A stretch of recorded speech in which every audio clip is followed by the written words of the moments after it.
Praise the Lord. இன்றைக்கு daily dose of divine சேனல்ல ஏசாயா 49ஆம் அதிகாரம் வாசிக்க போகிறோம். தேவனுடைய ஊழியக்காரர், அதாவது இயேசு கிறிஸ்து ஒளியாக இருப்பார் என்று இந்த அதிகாரத்தில் அறிவிக்கப்படுகிறது. இஸ்ரவேலை மீட்டெடுத்து உலக மக்கள் எல்லாருக்கும் இரட்சிப்பை கொண்டு வருவதே அவருடைய பணி என்றும் கூறப்பட்டுள்ளது. தம்முடைய மக்களை ஒருபோதும் மறக்க மாட்டேன் என்று தேவன் உறுதியளிக்கிறார். நம்பிக்கையும் மீட்பும் நிறைந்த அதிகாரமாக இந்த அதிகாரம் விளங்குகிறது. இப்போது ஏசாயா 49ஆம் அதிகாரம் வாசிக்க கேட்போம். கர்த்தாவே, உம்முடைய வேதத்திலுள்ள அதிசயங்களை பார்க்கும்படிக்கு எங்கள் இருதயத்தின் கண்களை திறந்தருளும் சுவாமி. ஆமேன். ஏசாயா 49ஆம் அதிகாரம். தீவுகளே, எனக்கு செவி கொடுங்கள். தூரத்தில் இருக்கிற ஜனங்களே, கவனியுங்கள். தாயின் கர்ப்பத்தில் இருந்தது முதல் கர்த்தர் என்னை அழைத்து, நான் என் தாயின் வயிற்றில் இருக்கையில் என் நாமத்தை பிரஸ்தாபப்படுத்தினார்.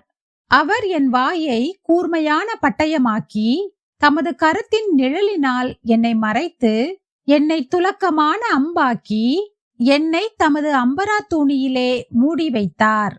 அவர் என்னை நோக்கி, நீ என் தாசன், இஸ்ரவேலே, நான் உன்னில் மகிமைப்படுவேன் என்றார். அதற்கு நான், விருதாவாய் உழைக்கிறேன், வீணும் வியர்த்தமுமாய் என் பலனை செலவழிக்கிறேன்.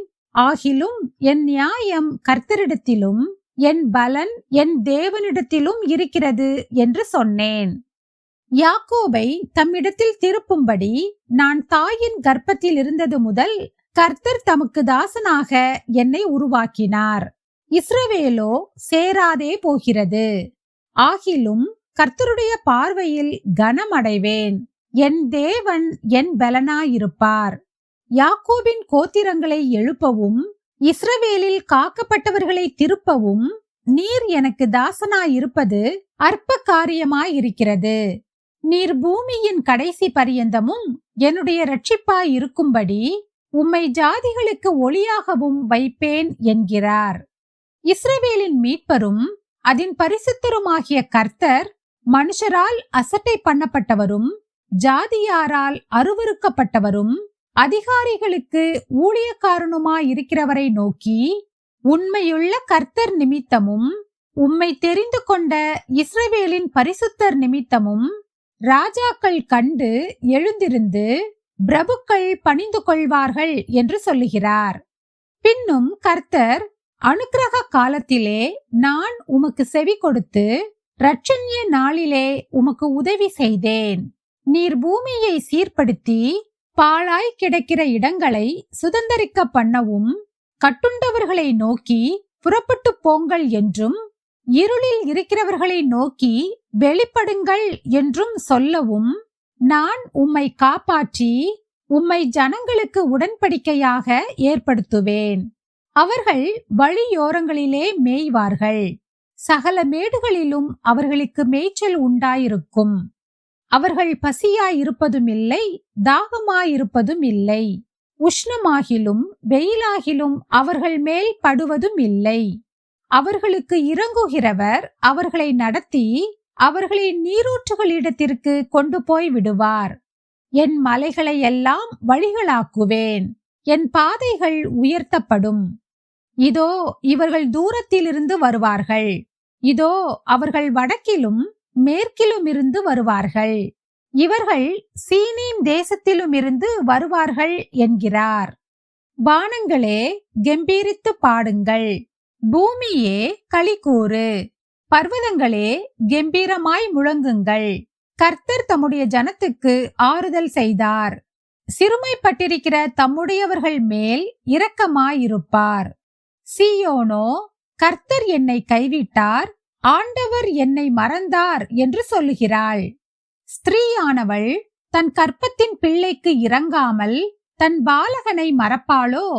அவர்கள் மறந்தாலும் நான் உன்னை மறப்பதில்லை. இதோ என் உள்ளங்கைகளில் உன்னை வரைந்திருக்கிறேன். உன் மதில்கள் எப்போதும் என் முன் இருக்கிறது.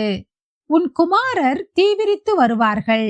உன்னை நிர்மூலமாக்கினவர்களும் உன்னை பாழாக்கினவர்களும் உன்னை விட்டு புறப்பட்டு போவார்கள். உன் கண்களை ஏறெடுத்து சுற்றிலும் பார். அவர்கள் எல்லாரும் ஏகமாய் கூடி உன்னிடத்தில் வருகிறார்கள். நீ அவர்கள் எல்லாரையும் ஆபரணமாக தரித்து மணமகள் அணிந்து கொள்வது போல நீ அவர்களை அணிந்து கொள்வாய் என்று என் ஜீவனை கொண்டு சொல்லுகிறேன் என்று கர்த்தர் உரைக்கிறார். அப்பொழுது உன் வனாந்தரங்களும் உன் பாழிடங்களும் நிர்மூலமான உன் தேசமும் இனி குடிகளின் திரளினாலே உனக்கு நெருக்கமாயிருக்கும். உன்னை விழுங்கினவர்கள் தூரமாவார்கள். பிள்ளைகளற்று இருந்த உனக்கு உண்டாயிருக்க போகிற பிள்ளைகள், இடம் எங்களுக்கு நெருக்கமாயிருக்கிறது, நாங்கள் குடியிருக்கும்படிக்கு விலகி இரு என்று உன் காதுகள் கேட்க சொல்லுவார்கள். அப்பொழுது நீ, இவர்களை எனக்கு பிறப்பித்தவர் யார்? நான் பிள்ளைகளற்றும் தனித்தும் சிறைப்பட்டும் நிலையற்றும் இருந்தேனே. இவர்களை எனக்கு வளர்த்தவர் யார்? இதோ நான் ஒன்றியாய் விடப்பட்டிருந்தேனே. இவர்கள் எங்கே இருந்தவர்கள் என்று உன் இருதயத்தில் சொல்லுவாய். இதோ ஜாதிகளுக்கு நேராக என் கரத்தை உயர்த்தி ஜனங்களுக்கு நேராக என் கொடியை ஏற்றுவேன். அப்பொழுது உன் குமாரரை கொடுங்கைகளில் ஏந்தி கொண்டு வருவார்கள். உன் குமாரத்திகள் தோளின் மேல் எடுத்து கொண்டு வரப்படுவார்கள் என்று கர்த்தராகிய ஆண்டவர் சொல்லுகிறார். ராஜாக்கள் உன்னை வளர்க்கும் தந்தைகளும் அவர்களுடைய நாயகிகள் உன் கை தாய்களுமாயிருப்பார்கள். தரையிலே முகங்குப்புற விழுந்து உன்னை பணிந்து உன் கால்களின் தூளை நக்குவார்கள். நான் கர்த்தர், எனக்கு காத்திருக்கிறவர்கள் வெட்கப்படுவதில்லை என்பதை அப்பொழுது அறிந்து கொள்வாய்.